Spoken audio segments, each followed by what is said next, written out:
First shots with the M&P 40 cal.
It's loud.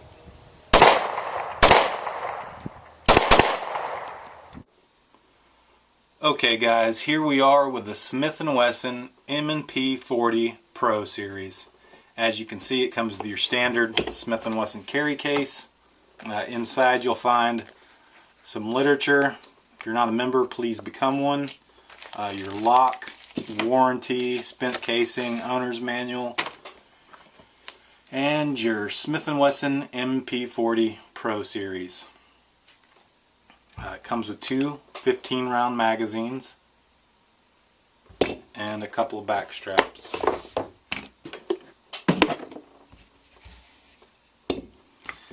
Before we get started, I just wanted to touch on something I've seen seen it in YouTube and in forums and on the internet.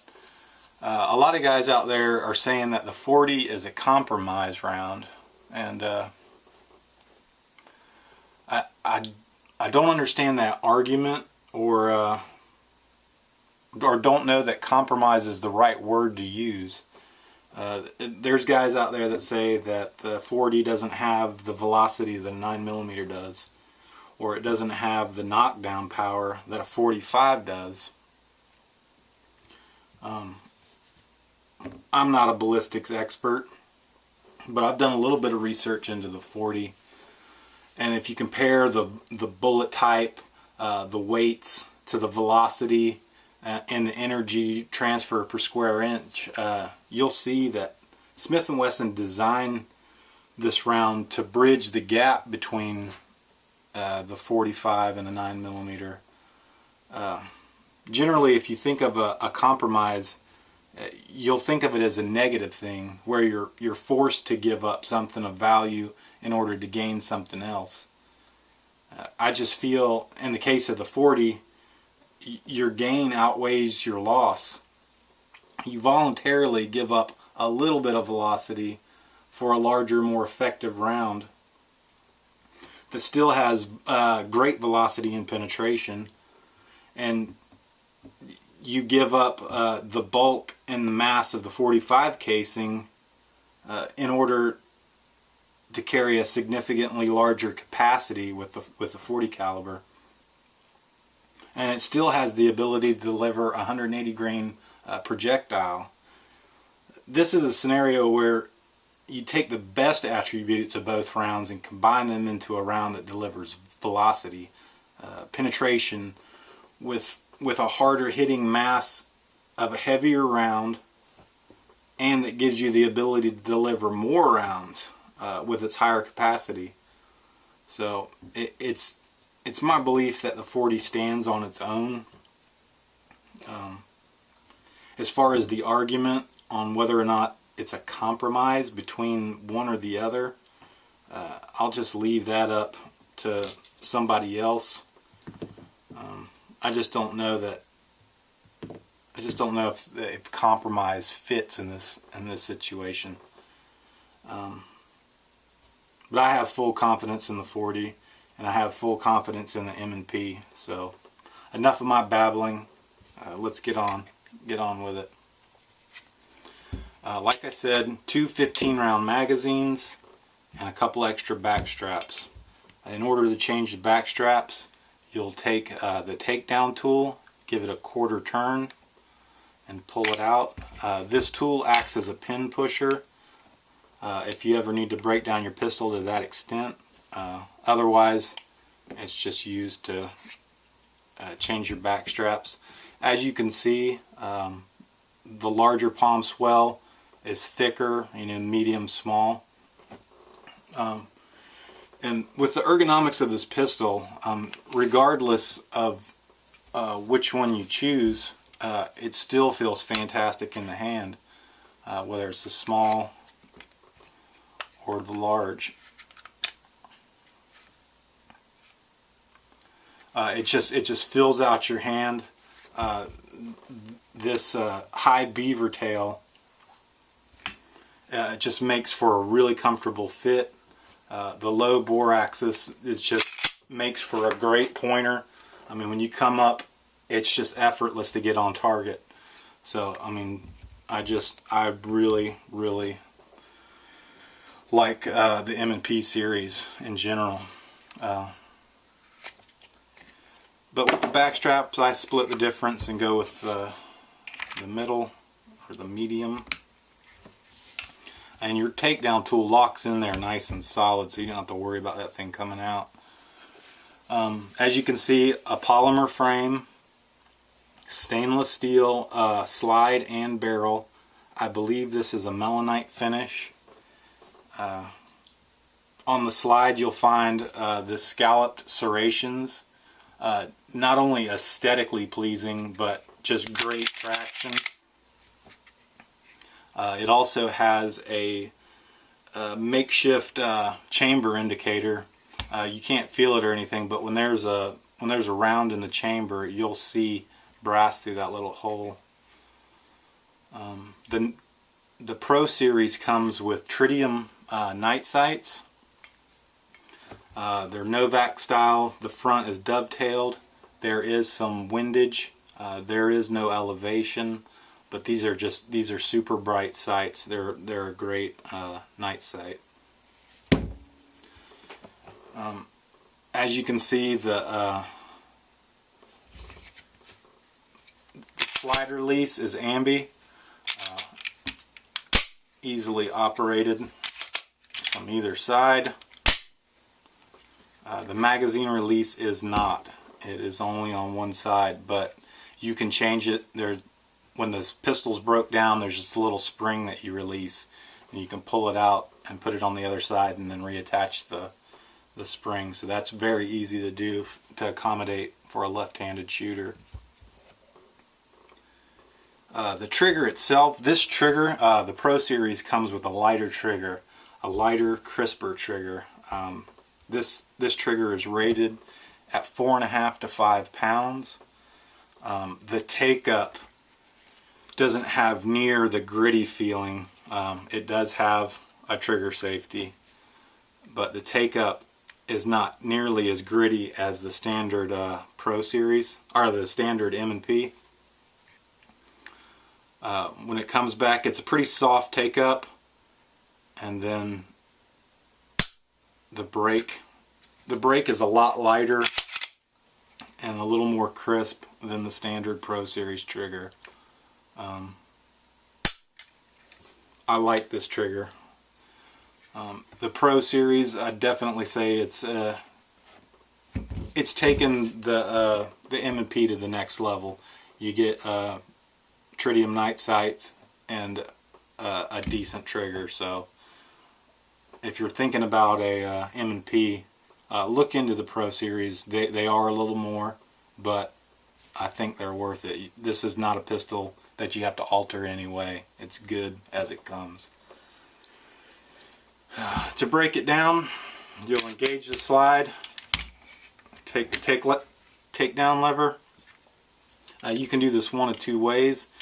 You can either release the slide and pull the trigger, or you can come down in here and release the sear. It's a bright yellow spring, or a little lever that comes down. And once you do that, you release the slide and it just comes right off. The slide,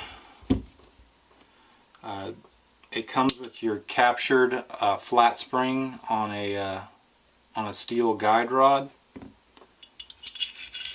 Has a 4 1/4 inch barrel, and these slides are really easy to clean. There's not a whole lot to them. Just hit it with some oil, a brush, a compressor, and you're good. To reassemble, obviously put the barrel in, reattach your guide rod. The frame itself,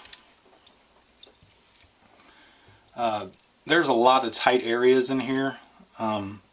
Getting down in there with a brush is not always an easy thing to do. I would say this is a pistol that is best cleaned with a compressor. Hit it with some oil, let it sit for a second or so, come back and just blast it all out. I'm a big fan of cleaning my firearms with an air compressor. It really helps you get into the tight areas that you otherwise just can't get to. The rail guides are pretty small on this pistol. I'd like to see them larger. The front and the rear. Some pistols you'll see they're considerably larger. It just makes me feel a little better to have a little more metal on metal contact.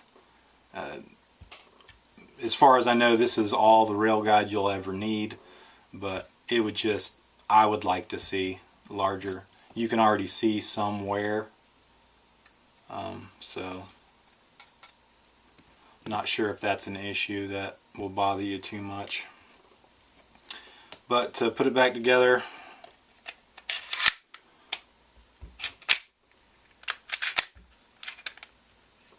and release your takedown lever, you're back in action. Obviously, with the accessory rail, or if this is a pistol that you feel that you might use as a home defense weapon, I always like to add lights. It's just a good thing to have. I mean, especially if it's a home defense weapon, you want to be able to identify your target. So lights are always something that I like to add to my firearms. But one of the great things about the Smith Wesson M&P series is they share the same external dimensions: 7.6 overall length, 5.5 overall height, and 1.2 inch overall width. All the M&P series share the same external dimensions, whether you go from the M&P 40, M&P 9, or the M&P 22. They all have the same external dimensions, so if you do choose to have more than one, it will save you some money. If you want to get a custom holster setup, obviously if you have a model with the light, you need to use the same lights, but I mean, they work great. Obviously the M&P 22 doesn't have a light on it at the moment, so it doesn't have the same retention, but you can see that it fits. Same as the case with the magazines.